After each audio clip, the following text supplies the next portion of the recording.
Welcome to this deep dive, all about presence and mindfulness. We're going to be exploring Eckhart Tolle's The Power of Now. And we actually have two different editions, the English and the Arabic. So we can kind of compare and contrast how these ideas translate across cultures. What do you think? Is there something about exploring spiritual enlightenment through two languages that makes you curious? Yeah, definitely. It's interesting to see how the main ideas like presence and escaping the ego, how those might be different in different cultures. So, and we'll be picking out the most impactful parts, especially for those who want those aha moments. So let's just jump right in. One of the first things that stood out to me was Tully's take on the ego. He doesn't really have a positive view of it, does he? Well, not really. Tully sees the ego as this identity that we make up in our minds. It's always comparing, worrying, trying to prove itself. Just think about it. How often do you find yourself thinking about mistakes you've made? Or, worrying about what might happen in the future? That's the ego pulling you away from what's happening right now. That's a good point. It's like he compares the ego to um, a program running in the background of our minds that's not working right. I've got to admit, I've had times when my thoughts felt totally out of control, like a train that's going too fast. And that's exactly what Tully wants us to realize. We are not our thoughts. We can actually step back and observe them without getting swept away by them. So it's about taking charge of our thoughts instead of letting the ego control us, right? But if the ego isn't really who we are, then where do we find that true power? Well, that's what the power of now is all about. Tully believes that real power comes from being fully present, right here, right now, free from all that ego stuff. It's about letting go of those past regrets or anxieties about the future and tapping into that peace and clarity that's always there inside of us. I noticed something interesting about the Arabic translation of the power of now. It's actually translated as strength of the first. Do you think that change in wording changes how we understand the idea? I think it might actually. Strength of the first. It makes me think about this power that exists in the present moment, almost like it's the very source of all strength. Yeah, now that you mention it, that fits in with Tolle's idea that consciousness is like a gateway to something much bigger. Yeah. He's saying that being present allows us to access something beyond our normal thinking minds, something full of potential. Exactly. And that's a powerful concept, right? It's like the present moment isn't just about what's happening right now, but it's also about being able to access our creativity, our intuition, even our wisdom, like we're connecting to something bigger than ourselves. Okay, so how do we actually do that? Yeah. How do we tap into that power? The book mentions some practical techniques for experiencing the now, right? Right. And some of them are actually pretty simple, like just paying attention to your breath. It's a way to ground yourself in the present, to find some stillness amidst all the mental noise. Yeah, I can see how that would work. It's like hitting pause on all those thoughts and just feeling yourself breathe in and out. That's it, exactly. Another one that's really powerful is just becoming fully aware of your senses. What do you see, hear, smell, taste, and touch right now? Can you really experience the richness of everything around you? It's funny. Sometimes when I'm completely absorbed in something I love to do, like listening to music or even having a really engaging conversation, Yeah. I totally lose track of time. It's like my ego just disappears and I'm just completely present. Those are perfect examples of what Tolle's talking about. Those moments of flow where you're just totally immersed in what you're doing, they give you a glimpse of what it means to be in the now. And the more we cultivate that awareness of the present moment, the more we can experience that sense of aliveness and flow in our daily lives. So it's about training our minds to focus on the present moment. Yes. And Okay. as you practice this, you'll realize that you have a choice. You can either get swept away by your thoughts and feelings, or you can choose to just observe them without judging them. Okay, judgment. Another key concept Tolle talks about. Why is it so important to let go of judgment? Well, because judgment is like food for the ego. The ego loves to label things as good or bad, right or wrong. And when we get caught up in those judgments, we create this resistance to what's happening, which ultimately leads to suffering. Ah, I see. So it's more about accepting whatever comes up in the present moment, whether it's pleasant or unpleasant, right? Exactly. It's like saying yes to life as it is without needing to change it or resist it. And as you practice that acceptance, you start to discover a much deeper sense of peace within yourself. This reminds me of how in Arabic there's this emphasis on acceptance. There are words like inshallah, which is often translated as God willing, but I feel like it has a deeper meaning, like accepting whatever life throws your way. That's a great point. It just shows that these teachings are universal. Different cultures might express it differently, but that underlying idea of acceptance and surrender, it seems to resonate with everyone. So along with the ego, Coley also brings up this idea of the pain body. What exactly is that, and how does it affect our ability to be present? The pain body is like this collection of old emotional pain that we carry around with us. You can think of it as this shadow self that wants to keep us stuck in negativity. And it seems like it teams up with the ego to keep us trapped in these cycles of suffering. They absolutely feed off each other. The ego identifies with the pain body and makes it seem like it's a part of who we are, which makes it even harder to break free. So how do we escape from all of that? Does Tolle give us a way out? He does. Tully believes that spiritual enlightenment is about becoming completely free from both the ego and the pain body. And this freedom comes from fully living in the now. By being present, we untangle ourselves from the grip of past pain and anxieties about the future. So what does this all mean for someone who's looking for real knowledge? And those aha moments, like you, how can embracing the now actually change your life? That's a great question, because the power of now argues that living in the present moment isn't just about finding inner peace. It can also lead to greater joy, more creativity, and even deeper, more meaningful relationships. Wow, that's a lot to think about. It sounds like Tolle is giving us a guide to a more fulfilling life, just by learning to be present. But how do we actually put this into practice? What are the steps we can take to start embracing the power of the now? Kind of like a paradox, right? We live in a world that's all about doing more and achieving more, but Tolle's saying the secret to a good life is to just be. It's definitely a different way of looking at things, but just think, when we're always focused on the next thing or dwelling on what we haven't done yet, we miss out on all the good stuff that's happening right now. It's like we're saying that life isn't enough as it is. Yeah, that makes sense. So how do we actually start changing that mindset? What's the first step to really embracing this whole power of now thing? Well, it all starts with awareness. Remember we were talking about the ego, like that program that's running in the background and messing things up? We got to start noticing when it's taking over. Like when we get caught up in those negative thoughts, the complaining, worrying, or trying to impress other people. So the first step is to be more mindful of those moments when the ego is trying to control us. But how do we actually do that? That's where mindfulness practices come in. Tolle talks a lot about using your breath. Instead of getting lost in thoughts about the past or worrying about the future, just gently bring your attention to your breath.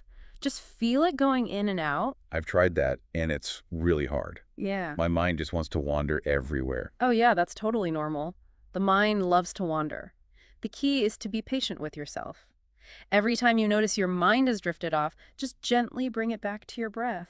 It's like training a puppy, It takes practice and gentle guidance. So it's not about, making our thoughts completely stop, but about noticing them and then choosing which ones we want to focus on, right? Exactly. And that's where not judging yourself comes in. Don't beat yourself up for having those thoughts. Just acknowledge them and then redirect your attention back to this moment. It sounds like it takes a lot of practice to get good at this. Yeah. Are there any other things we can do to, build up our presence muscles? For sure. Another powerful practice is to really use your senses.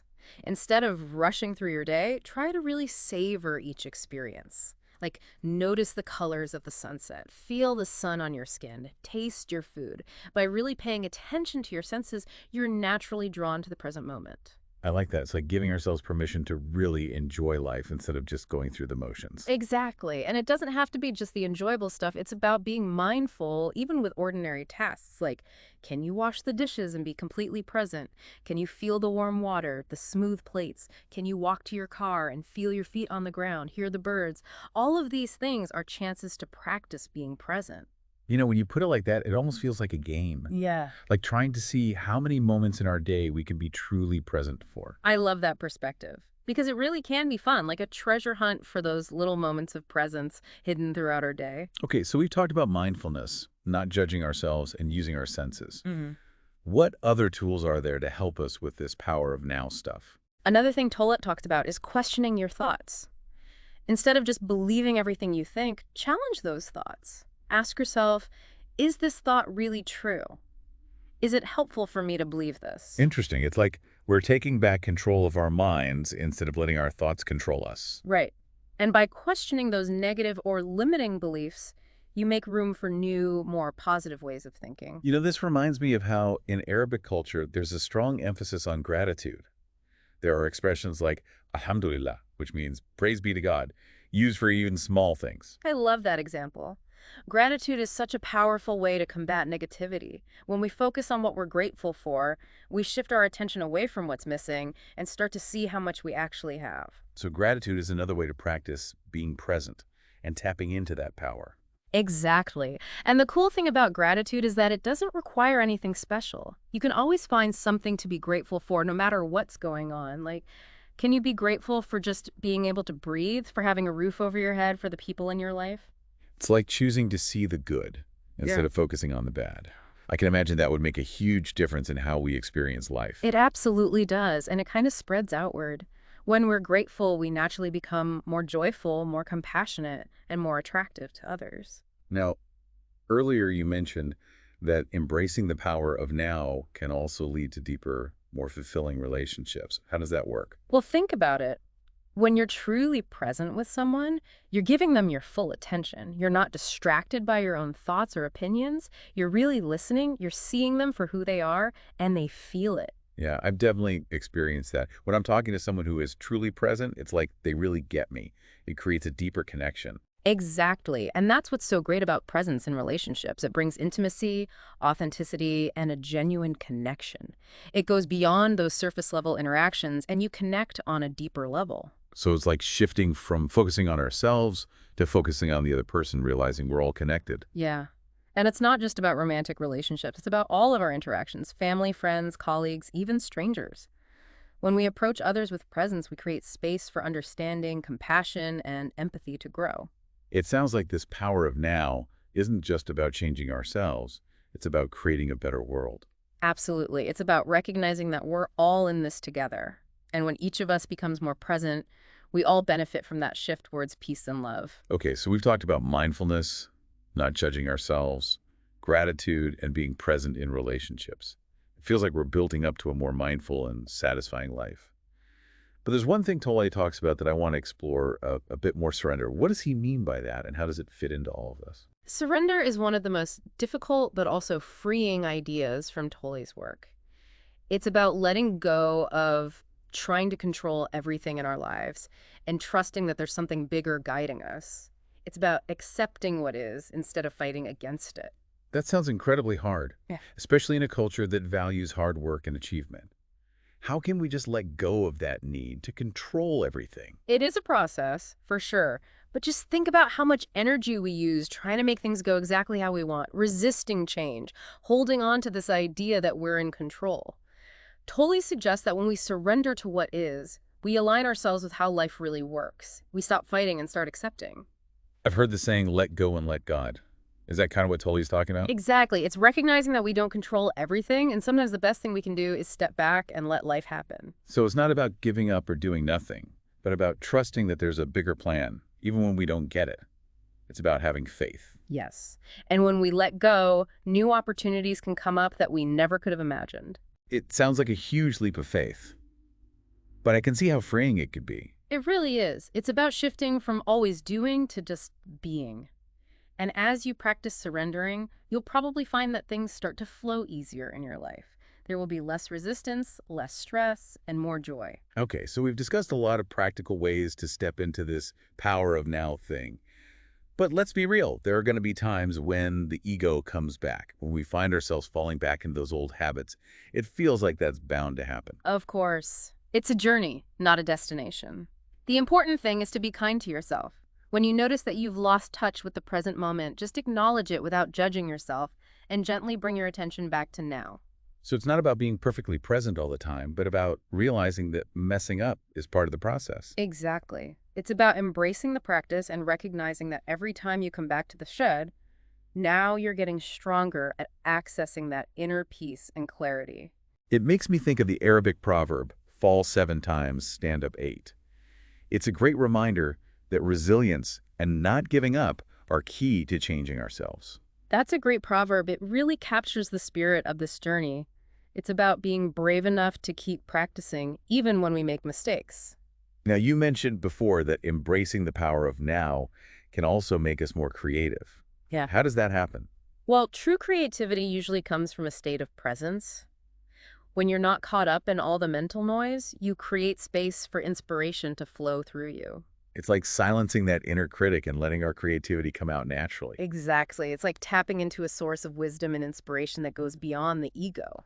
And if we're more in touch with the present moment, it makes sense that we'd be more open to inspiration, which often comes up in unexpected ways. Definitely. When you're present, you're more open to those subtle hints, those moments of synchronicity, those sparks of insight that can fuel creativity. This reminds me of something Tolle writes about accessing the space between thoughts.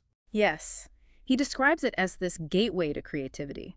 It's in those pauses, in those moments of stillness, that new ideas and inspirations can pop up. So it's not about forcing creativity, but creating the right environment for it to happen naturally from that state of presence. Exactly. And that's why things like meditation can be so good for boosting creativity. You know, I've heard that the Arabic word for meditation, ainon, also means reflection or contemplation.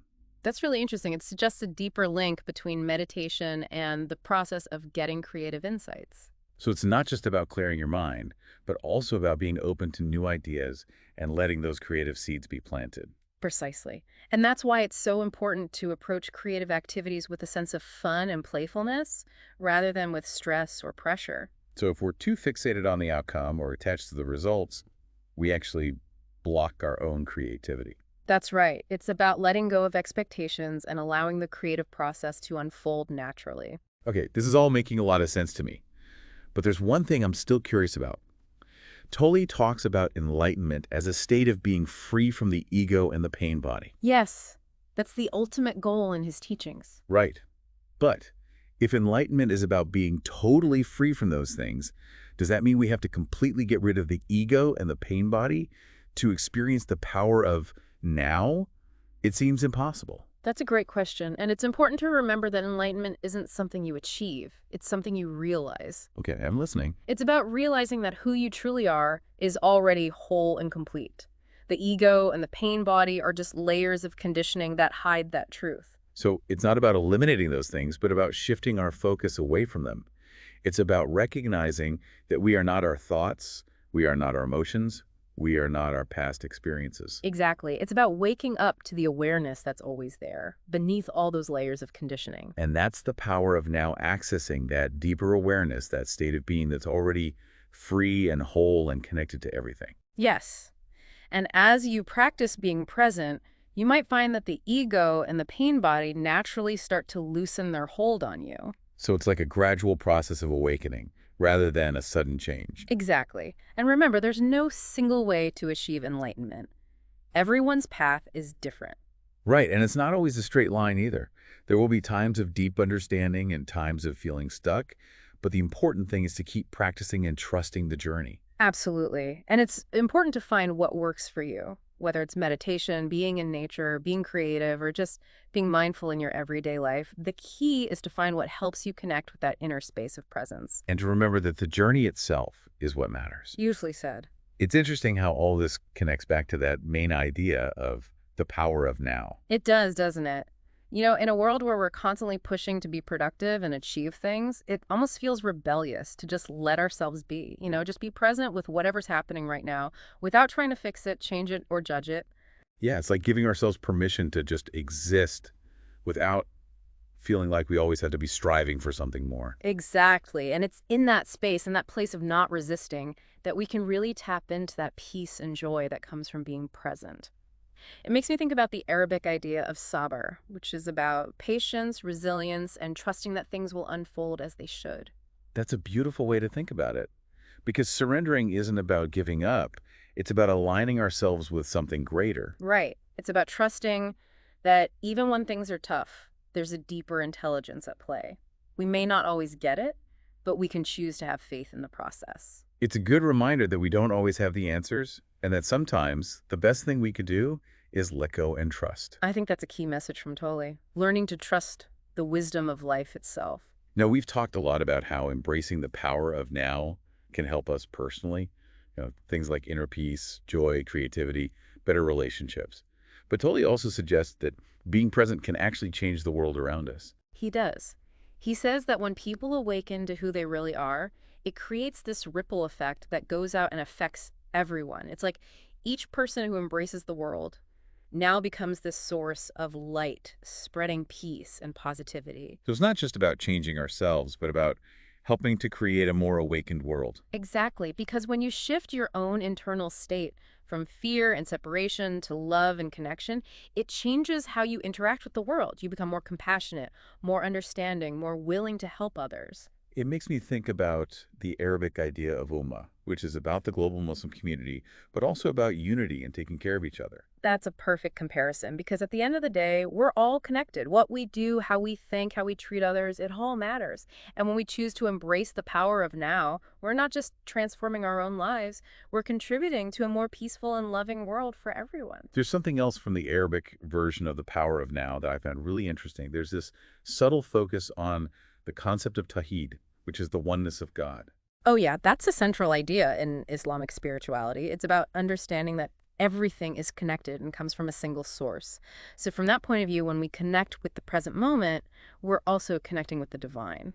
That's beautiful. It adds a whole other layer to Tolle's teachings.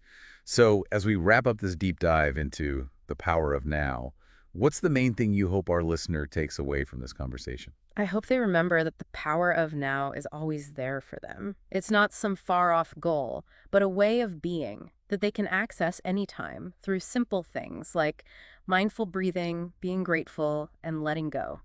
It sounds like we all have the ability to create a more peaceful and fulfilling life for ourselves and the world just by learning to be present. I absolutely believe that. Well said.